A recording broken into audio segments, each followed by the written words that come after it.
Olá, pessoas, tudo bem? Então vamos dar continuidade às nossas aulas de anatomia humana. O conteúdo dessa semana, então, é a anatomia do sistema urinário. Então nós vamos comentar um pouco, né, sobre esses órgãos aqui extremamente importantes para o nosso equilíbrio hidroeletrolítico, que são os nossos rins, bem como as vias urinárias. Uma aula bem tranquila, né? Muitas estruturas que estão alojadas e protegidas na cavidade pélvica. Nós já tivemos uma abordagem por conta do sistema genital masculino e por conta do sistema genital feminino. Então nós vamos falar um pouco mais agora sobre o rim, né, e as vias urinárias. Qualquer dúvida que vocês tenham, qualquer comentário, deixa lá na sala de aula que eu respondo para vocês. Beleza?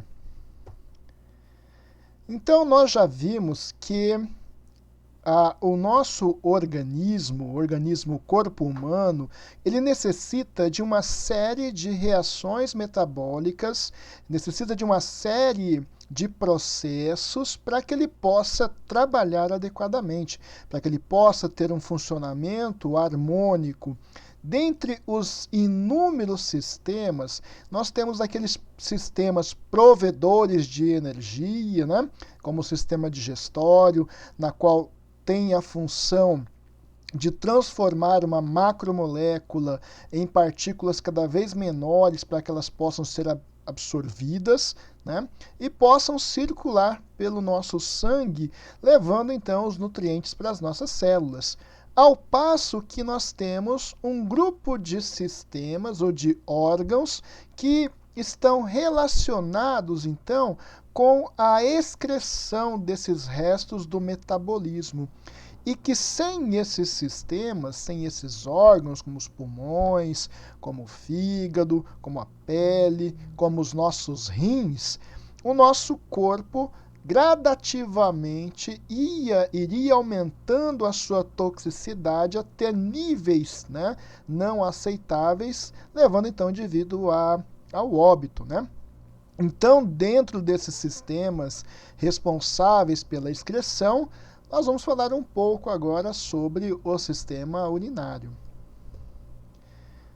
O órgão que é mais evidente, que chama mais a atenção, são os nossos rins, esses nossos órgãos pares, né?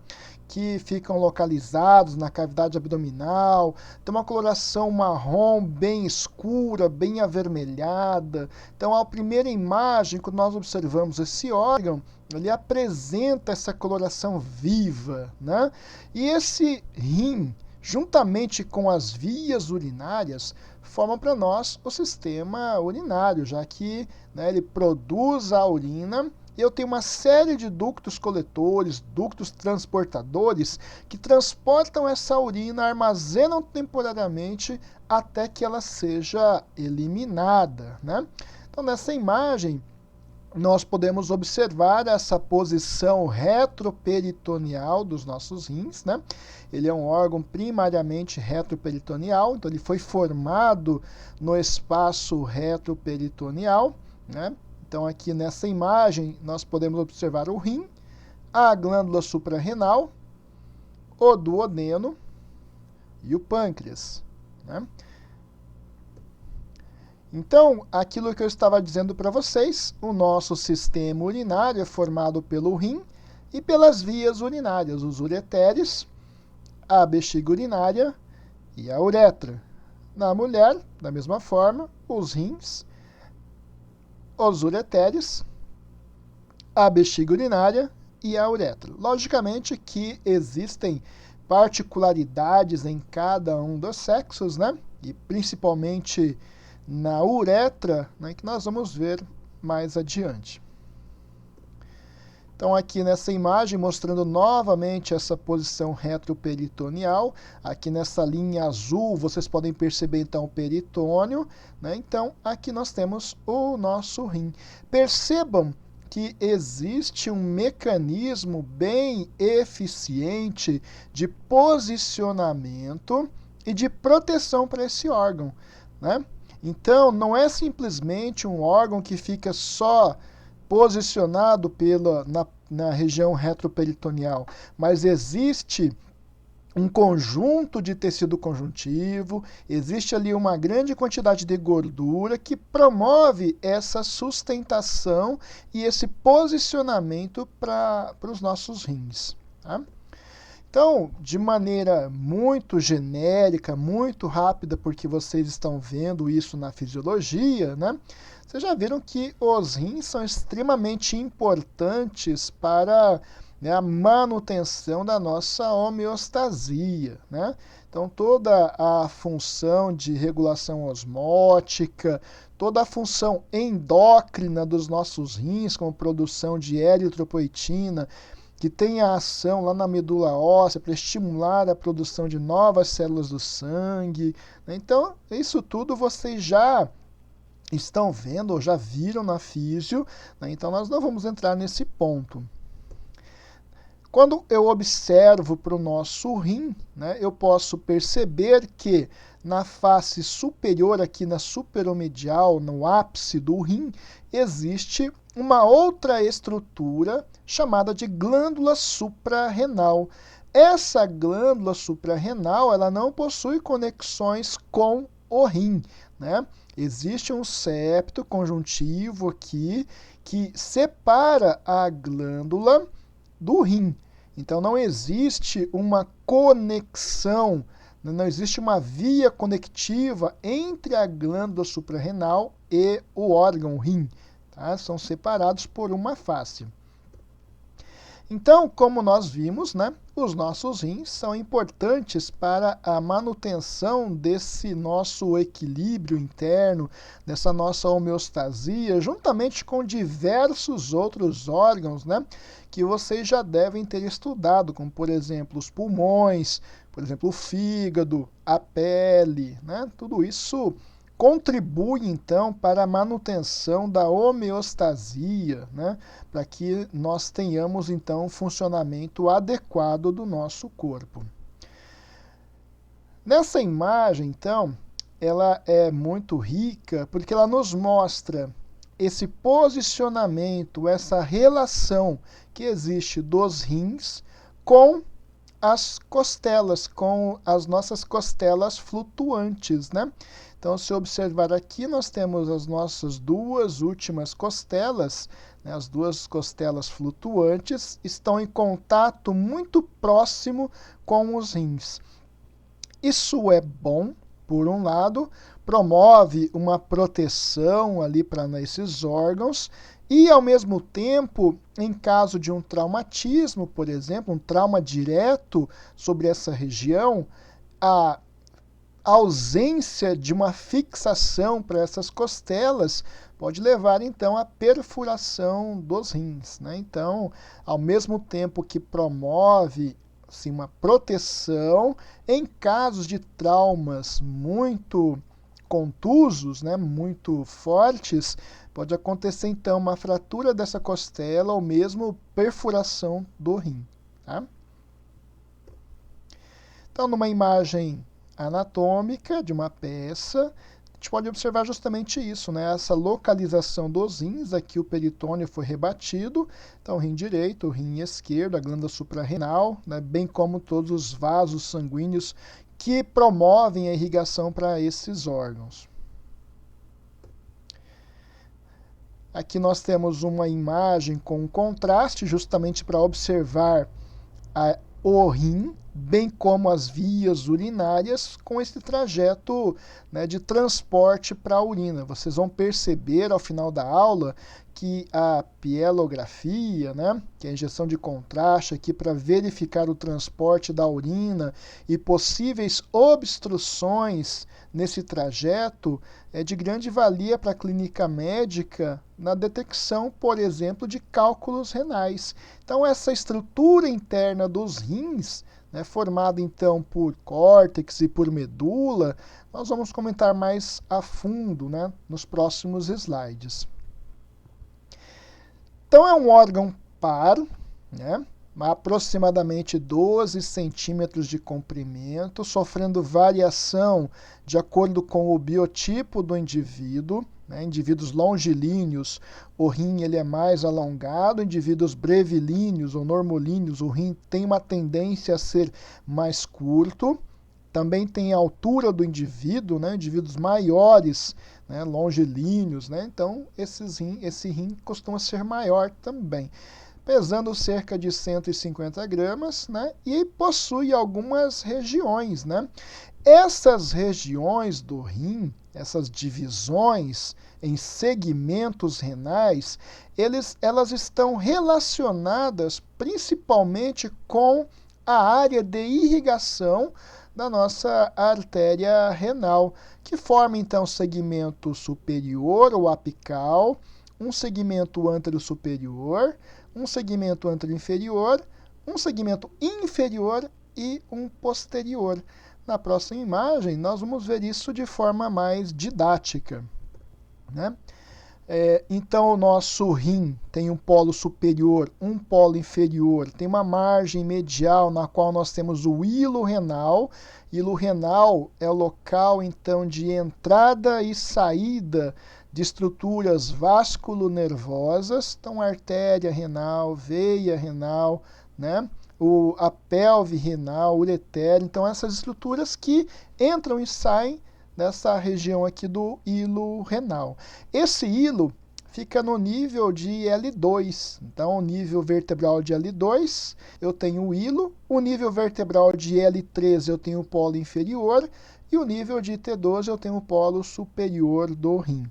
Essa posição, relativa do rim, ela é influenciada pelos movimentos respiratórios. Quando eu tenho uma inspiração forçada, esse rim ele desce mais. Então, o hilo renal, numa inspiração forçada, ele vai ali para o nível de L3, e o polo inferior ao nível de L4. Então, essa inspiração forçada desloca o posicionamento desse órgão.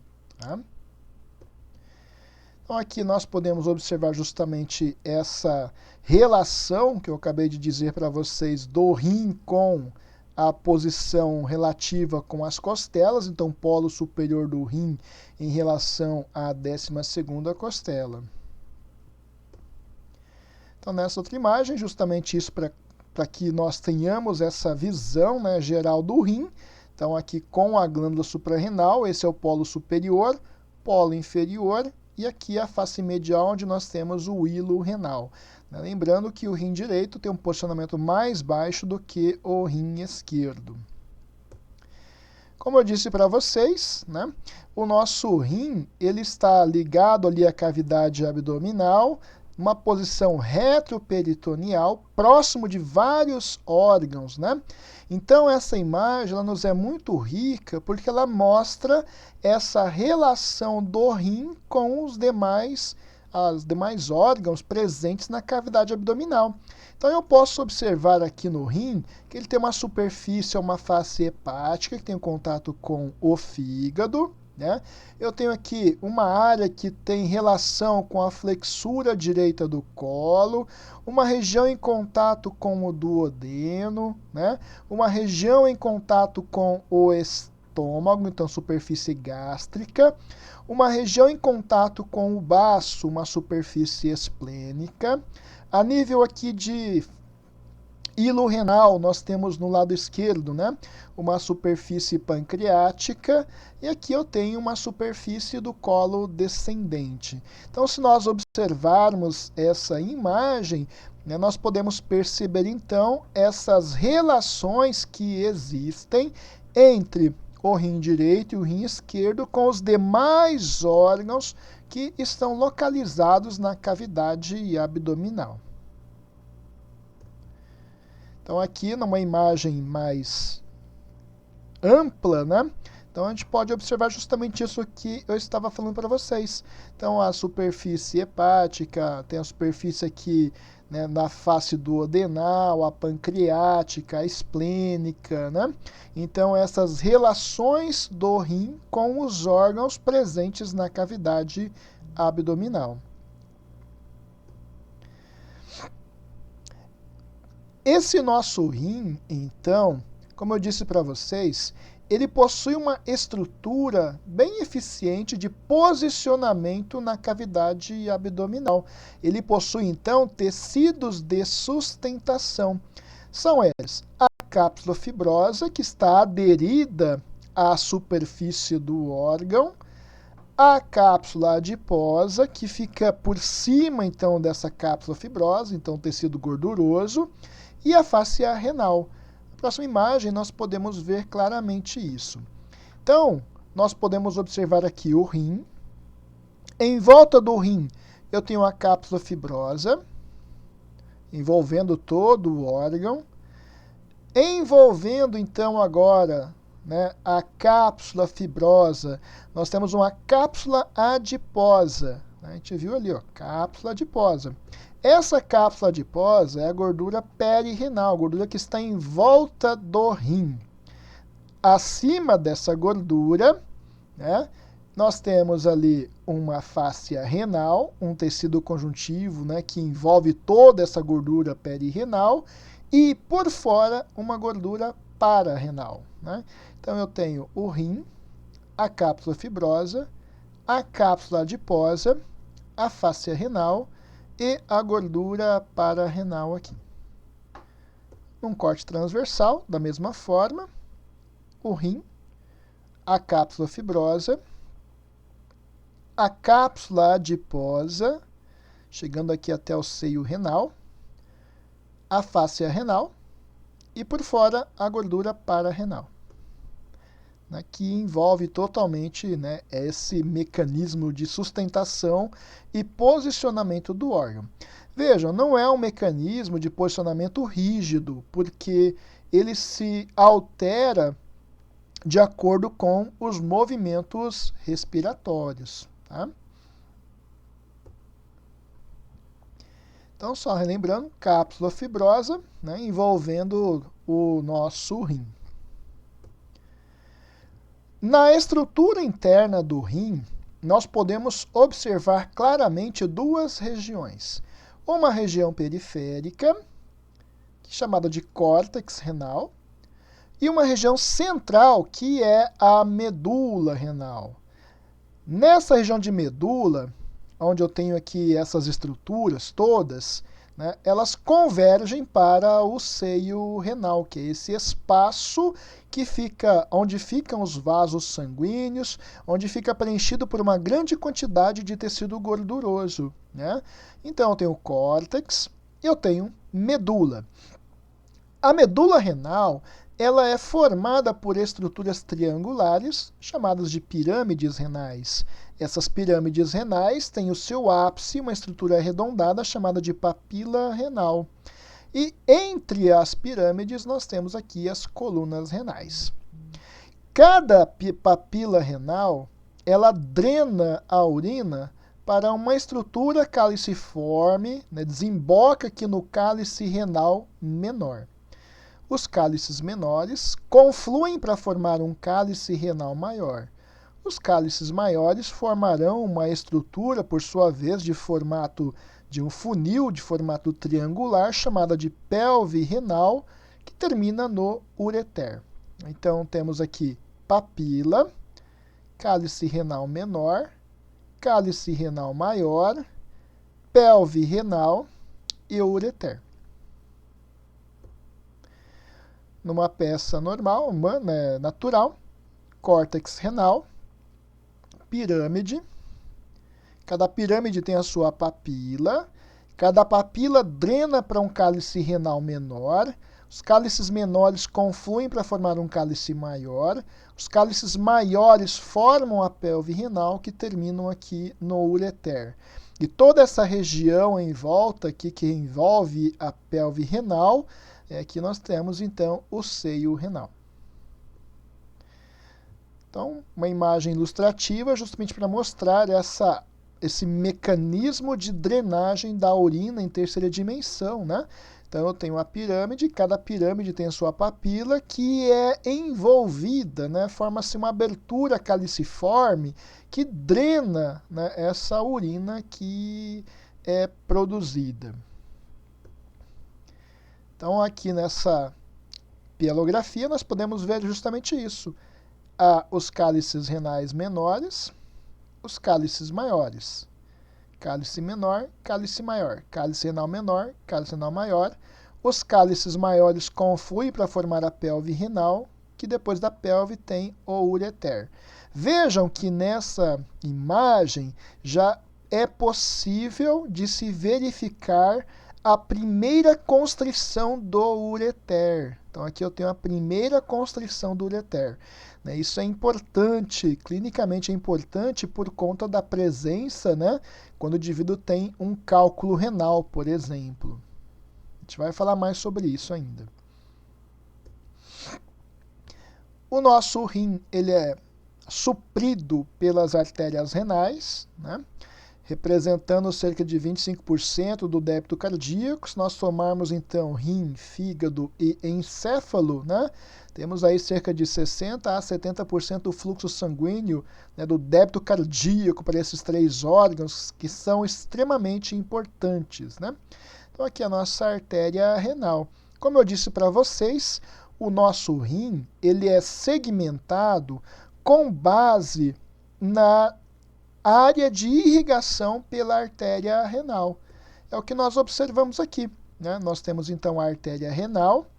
Essa artéria renal, ela segmenta o rim em um segmento superior, em alguns livros trazem como segmento apical, um segmento antero-superior, um segmento antero-inferior, um segmento inferior, que fica aqui no polo inferior do rim, e posteriormente um segmento posterior. Vejam que os segmentos antero-superior e antero-inferior, eles são visíveis apenas na face anterior, como o próprio nome já disse, né? Posteriormente, eles não se dividem, né? Eu não tenho essa segmentação na face posterior do rim. Tá? Isso é importante por conta de uma trombose ou uma obstrução, né, dessa artéria, né, ela vai acometer partes específicas do órgão, né? Então, dependendo da região do órgão que é acometida, né, depende desse segmento, né, renal, que é garantido pelas divisões da artéria renal. Então, quando essa artéria ela penetra ali no hilo renal e forma essa segmentação, essa artéria forma inicialmente uma artéria interlobar, né? Então, essas interlobares elas vão margeando, né, as pirâmides renais. À medida que elas vão formando essa margem da pirâmide, né, na junção ali córtico-medular, quando eu observo aqui nessa imagem do rim, eu tenho uma junção córtico-medular, uma diferença entre o córtex e a medula. Essa artéria interlobular, ela vai se ramificando, formando a artéria arqueada. E na base da pirâmide, eu já vou ter aqui as artérias interlobulares. Então, eu começo com a artéria renal, artéria interlobar, o ramo arqueado e depois aqui os ramos interlobulares. Tá? E o retorno, né, o oposto, no retorno venoso, segue o mesmo padrão. As artérias e as veias, elas seguem a mesma distribuição anatômica. Então, nós podemos observar justamente isso na imagem, né? A drenagem venosa e a irrigação arterial, né? Lembrando que a veia renal, né, ela recebe outras veias provenientes, né, da cavidade pélvica. Lembram-se disso, né? Coloquem aí nos comentários depois na sala de aula quais são, né, quem a veia renal recebe, né, para quem que chega lá na veia renal, né, na esquerda. A direita, só a direita mesmo, mas na esquerda, vejam, ela recebe outras veias aqui, ó. Quem são elas? Nós já comentamos isso em aulas anteriores. Coloquem lá para nós. Então aqui uma imagem anatômica de uma peça anatômica na qual foi feita a corrosão, né, a injeção de resina e a corrosão por ácido, mostrando a rede arterial, né, e aqui a rede venosa, bem como, né, a distribuição, né, das vias urinárias. Um detalhe que vocês devem ter visto na êmbrio, né, que pode ocorrer uma variação ou algumas alterações na forma, né, do rim, né? Muitas delas acabam interferindo, né, no funcionamento do órgão, né, tornando menos eficiente, né? Então, alterando a formação, alterando a forma, a posição, alterando a estrutura do órgão. Acho que isso vocês já devem ter visto lá na êmbrio. Uma das variações mais comuns, né, é justamente o rim em formato de ferradura, na qual existe um grande órgão com um istmo aqui medial que promove, né, essa união entre os dois rins, que pode ser observado nessas imagens aqui de tomografia, né, mostrando então a formação aqui desse istmo, né, dos rins, né, formando esse rim em ferradura. Tá? Os dois rins podem ser funcionantes, os dois rins podem ter vasos sanguíneos independentes, mas também pode ser que apenas um único órgão, né, receba, um único lado receba, né, a vascularização, né, para todo o órgão. Tá?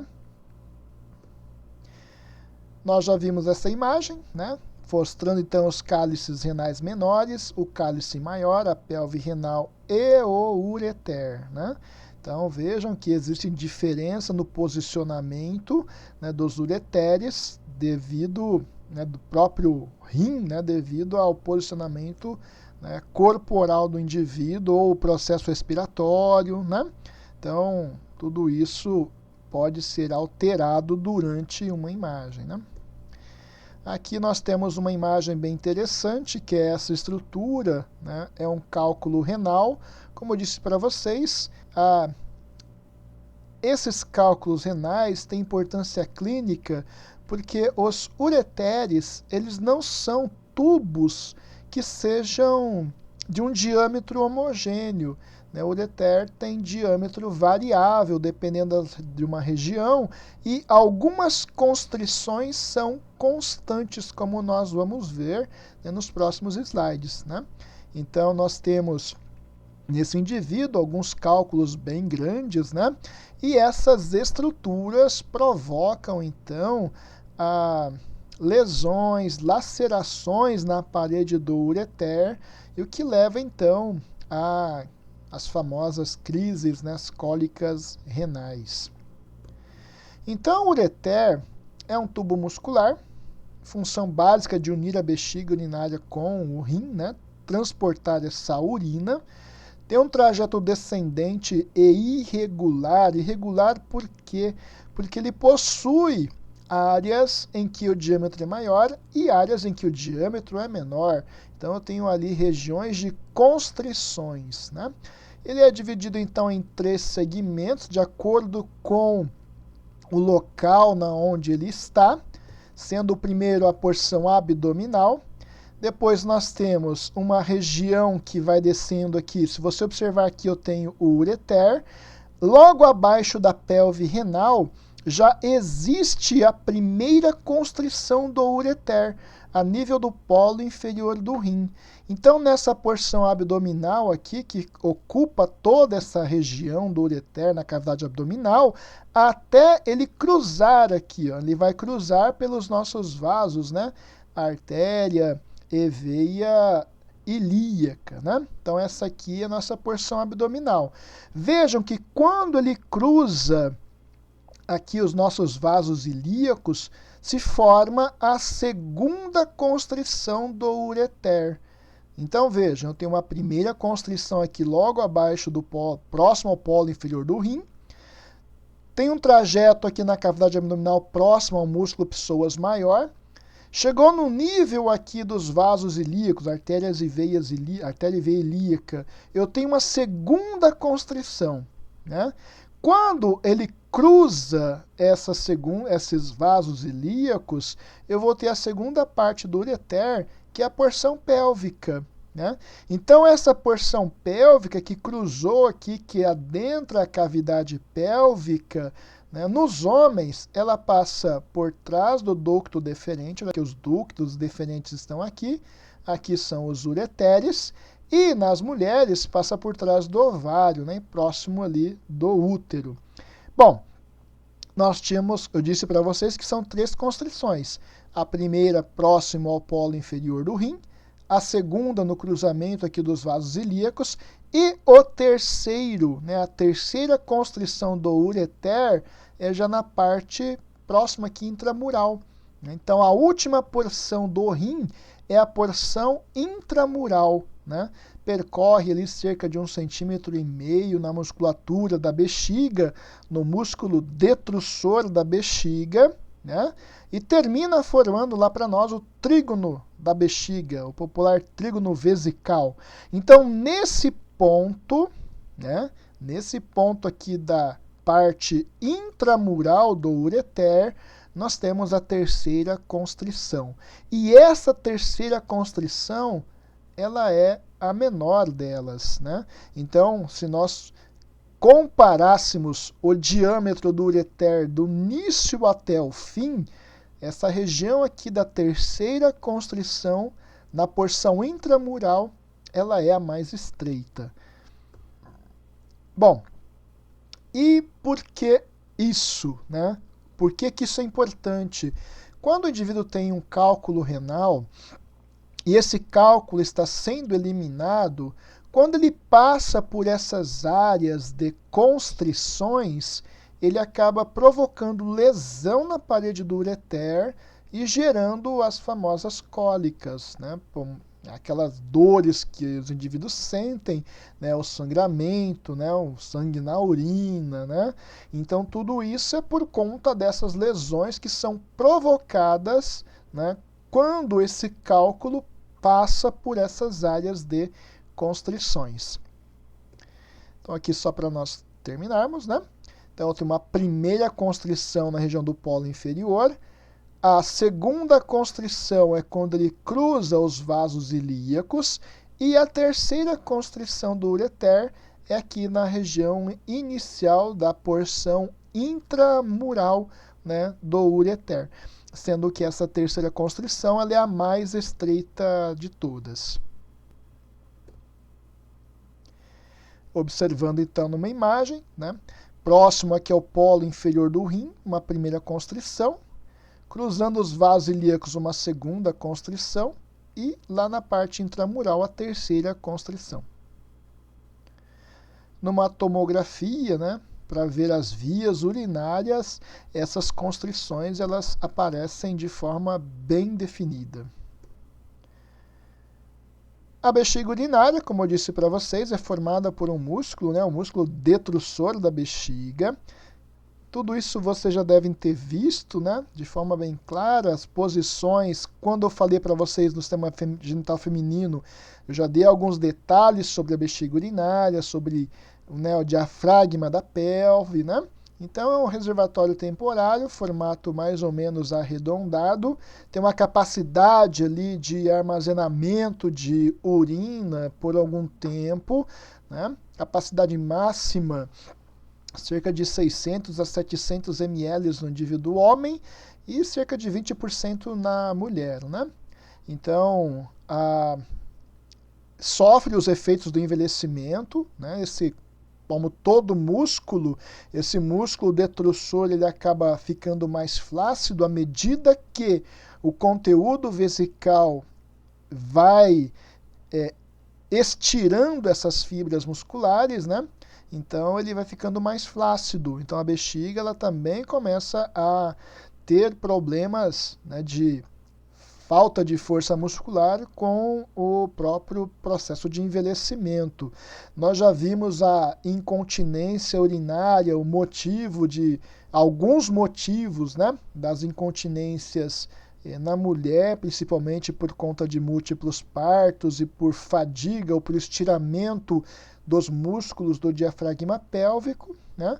No homem, esse processo ele não é tão expressivo, mas ele ocorre também a partir de uma certa idade, principalmente relacionado com a obesidade, relacionado com a falta de atividade física. Esses músculos esfíncteres acabam ficando mais fracos, né, mais flácidos, e com isso a capacidade de continência urinária acaba ficando comprometida. Então lá o indivíduo mais velho, né, quando ele tem o reflexo de micção e ele vai, né, tentar segurar esse reflexo, sempre vaza um pouquinho. Né? Isso por quê? Porque esses músculos, né, já começaram um processo ali de flacidez, de fraqueza muscular mesmo. Né? Como é um músculo, pode ser trabalhado, né? Pode ser feito exercícios físicos para melhorar, né, esse processo todo. Tá? Então aqui nós temos, né, essa imagem mostrando justamente essa relação, né, dos ósteos dos ureteres, o ósteo interno da uretra, formando aqui o trígono da bexiga urinária, né? Então, o trígono vesical, abrindo então aqui na uretra, né, e eliminando, né, que serve para a eliminação da urina. Então, numa uretra feminina, a mesma coisa, os esfíncteres, né, dos ureteres, o esfíncter interno da uretra formando o trígono vesical e aqui um recesso, né? Então eu tenho, né, uma ponte entre os ureteres formando essa área triangular aqui, né, que permite, né, a chegada da urina, tá? Então, a comparação de uma bexiga masculina e bexiga feminina, né, presença da próstata. Lembrando que depois da região aqui passou a parte intramural da uretra, entrou na parte prostática, então já chega aqui urina e sêmen. Na mulher, uma uretra bem mais curta, né, que permite apenas a passagem de urina. Reflexo de micção, vocês já devem ter visto isso lá na neuro, então a gente não vai entrar nesse processo todo. Como eu disse para vocês, a uretra é diferente nos dois sexos, né, tanto no homem e na mulher. Essas diferenças nós já vimos lá no aparelho, né, no sistema genital masculino e feminino. Então aqui a comparação, uma uretra mais curta, mais próxima aqui da bexiga urinária, favorecendo a infecções urinárias porque tem uma proximidade com a vagina, tem uma proximidade com o ânus, o ato de higienização, né, após o uso do banheiro é importante também nesse processo de probabilidade de infecção urinária. Né? Já no homem, a distância da uretra para a bexiga é muito maior, então as probabilidades de infecções urinárias são menores. Então, como eu disse para vocês, o ósteo externo da uretra, o ósteo da vagina, aqui o ânus, essa proximidade, né, e também por conta de alterações ou de mau hábito de higiene, né, acaba levando bactérias ou micro-organismos de uma área para outra, o que predispõe, então, à formação, ao desenvolvimento de infecções urinárias. Quando existe a necessidade, pode ser colocadas sondas de urgência, né? Em casos graves de incontinências ou em casos em que exista a necessidade dessa sonda de urgência. Então, na mulher é bem mais tranquilo do que a colocação de sondas nos homens, né? Como todos os órgãos, o sistema urinário também sofre a ação do envelhecimento, né? Uma das principais eventos para isso é a diminuição na capacidade de filtração dos rins. Né? Com a idade, as inflamações e as infecções podem se tornar mais comuns, né? Tanto por conta, né, de resistência imune, que ela fica diminuída, como também por própria ação, né, de micro-organismos que possam contribuir para esse processo. Uma vez que o idoso, né, ele pode manter a urina por muito tempo na bexiga urinária e com isso predispor a esse processo, né, de infecções urinárias. Tá? Com isso, ele tem um risco maior de desidratação e a falta de força muscular dos esfíncteres predispõe, então, à incontinência urinária. Não é que todos os idosos ou indivíduos mais velhos terão incontinência urinária, mas é uma tendência que eles tenham. Então, o vozinho lá tosse, né, e aí ele tosse, a bexiga esvazia, né? Isso não é raro acontecer. Tá? Espero que vocês tenham gostado. Essa é uma aula mais simples, mais tranquila, né? Qualquer dúvida, qualquer comentário, manda lá que a gente vai discutindo. Então, até uma próxima.